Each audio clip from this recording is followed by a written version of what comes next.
They let us get two, so don't let us get another one. Now that you found your way, is there any stopping you?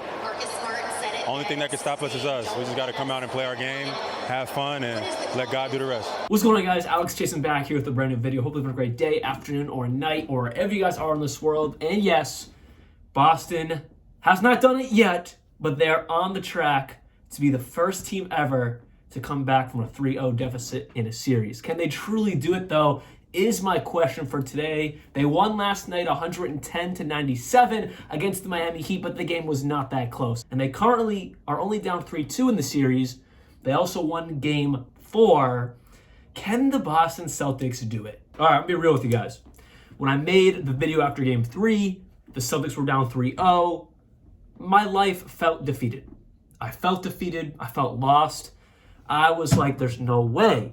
I had no ounce of belief we would be at this point looking ahead to game 6 in Miami, possibly about to tie the series up. No hope whatsoever because the Celtics gave me no reason to have hope. Everything we were doing was getting outworked by Miami. They were just hustling, they were grinding, they were playing like the true underdogs they are, and they were winning every game because of it. But now look at it, the series is 3-2. Celtics have won 2 in a row, need to win 2 more in a row, and I truly think it's possible. I really do. And I've heard the argument about, oh my God, the Celtics shot so well. So did the Miami Heat. They shot 40% from 3. They shot 51% from the field. The Celtics shot 41% from 3 and 50% from the field. Basically the same exact shooting percentage, but we blew them out by 20 points most of the game. The question is, can the defensive intensity be there for the rest of this series? Can the hustle plays be there like they've been the past 2 games, the rest of this series? Joe Mazzulla has been calling fantastic timeouts. For example, last night, Highsmith, he had to be in the game because Caleb Benson was out. So Highsmith was in the game for Miami. He hit a 3 to make the deficit only like 16, maybe 12 points for Miami. Joe Mazzulla called a timeout because he saw the momentum was going in Miami's favor. Joe Mazzulla was not doing that in the first 3 games of the series. He wasn't doing that in the season at all. He is learning on the fly as a rookie coach right now. Next game, I could get mad again. But as of right now, Joe Mazzulla is coaching well. He made proper adjustments. He called a timeout, didn't let Miami get hot. And that's exactly what Miami did to Boston in the first 2 games of this series when we were trying to make runs to come back from deficits. Eric Spoelstra called a timeout, cooled us off right away, and we lost those games. Looking at last night's stats, Jason Tatum, 21 points, 11 assists, 8 rebounds, 8 for 16 from the field. Yes, only 1 for 6 from 3, but he shot 50% from the field overall because he's like, okay, I can't keep chucking these up. I got to go drive, and he drived. People like Caleb Martin, Max Strus, they're on Tatum. You got no chance. Tatum's just going to drive right through you, and he finally figured out, like, yeah, I'm bigger and stronger and better. I don't know why I just haven't drove the past 4 games of the series. Okay, well, he did it last night, and it worked really well. Marcus Smart, 23 points. Derek White, team leader with 24 points. Jaylen Brown with 21 points. He had a fantastic game. Jaylen Brown, he was something like 3 for 28, 3 for maybe even 40 in this series from behind the arc. He was just shooting atrocious, but he finally hit 3 threes last night, 3 for 5, and they were all at the beginning of the game. Looking at Miami, Jimmy Butler, 14 points, 5 for 10 from the field, 0 for 2 from 3, 4 for 6 from the line. Not even a bad shooting percentage game, just didn't take enough shots.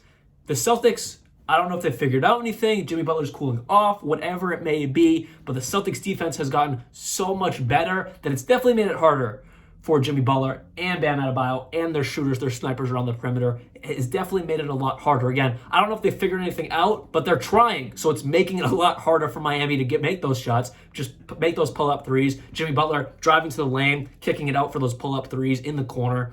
It's making it a lot harder on Miami, which is great to see because that's really what it takes. At the end of the day, Miami is made up of a lot of guys with grit and energy and heart, which is great. But when on the other side of the ball, when Boston, who has all the talent in the world, decides to show up with that same energy, Miami's just going to get outplayed. There's no question about it. Miami's just going to get outplayed.